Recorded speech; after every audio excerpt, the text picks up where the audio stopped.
ठाकुर श्री विग्रह की आरती करें, आरती करके विराजमान करें, दर्शन करें, उनकी शोभा को निहारें, देखें कहीं मुकुट टेढ़ा हो, श्रृंगार टेढ़ा हो, वस्त्र आगे पीछे हो, भगवान को चुभ रहा हो, उसको ठीक करें।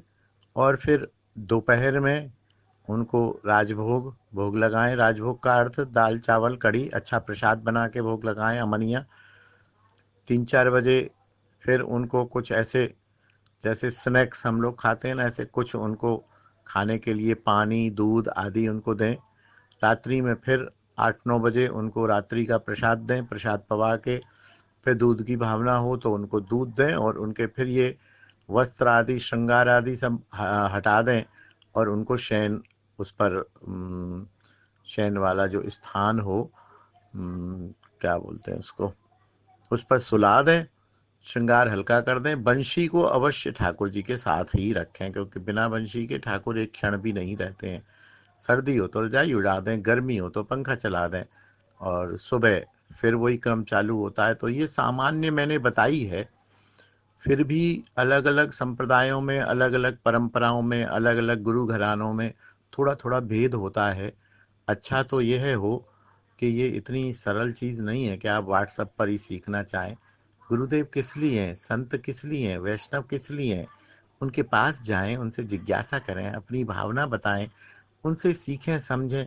ये बहुत अंतरंग विषय हैं। आप लोग व्हाट्सएप पर ही पूरी दुनिया समझ लेना चाहते हैं, अच्छी बात नहीं है। फिर भी मैंने मोटा मोटी बताया है। इसके लिए वैष्णवों से मिलें, इसके लिए गुरुदेव से मिलें, इसके लिए शिक्षा गुरुदेव से मिलें, उनसे थोड़ा थोड़ा पूछें समझें, अपने भाव को बताएं। क्योंकि ये सारा भाव राज्य है, ये कोई ड्यूटी नहीं है जो कर देनी है। साथ ही सेवा करते समय ये भाव रखें कि साक्षात ये ठाकुर हैं और हमारी सेवा ग्रहण कर रहे हैं। तो ये प्रसाद भोग रखें तो जल भी हो, रात गर्मी का है तो ठंडा जल हो, भावना पूर्वक आप उनकी सेवा करें तो आपको आनंद आएगा। और इनमें जहाँ तक मंत्र वंत्र का जो भी बातें हैं, मंत्र होते हैं, लेकिन मैं उस विषय में ज़्यादा अधिक नहीं जानता हूँ। और ज़्यादा आपको बोलना है तो आप महामंत्र बोलते रहिए सेवा करते समय, वही सर्वोपरि है। अब आप हम लोग क्या मंत्र बोलेंगे क्या नहीं बोलेंगे, आपके पास, हमारे पास समय तो है नहीं कि गुरुदेव के और वैष्णव के पास जाकर और पूजा की विधि सीखें। तो क्या मंत्र सीखेंगे आप, और मैं क्या मंत्र यहाँ पर आपको बोल बोल के बताता रहूँगा? क्या आप संस्कृत जानते हैं नहीं जानते? उन सबको छोड़िए, भाव से महामंत्र का जाप करते हुए आप इस प्रकार से पूजा सेवा कर सकते हैं। करिए, आनंद आएगा। फिर पूछिए, फिर पूछिए, फिर पूछिए। और यहाँ की बजाय ये बातें साक्षात पूछी जाए तो ज्यादा अच्छा है भैया। यहाँ मोटी मोटी बातें पूछा करो। ये उपासना की, साधना की वो लेवल की बातें कि जो गुरु भी शिष्य को राजी राजी नहीं बताता है।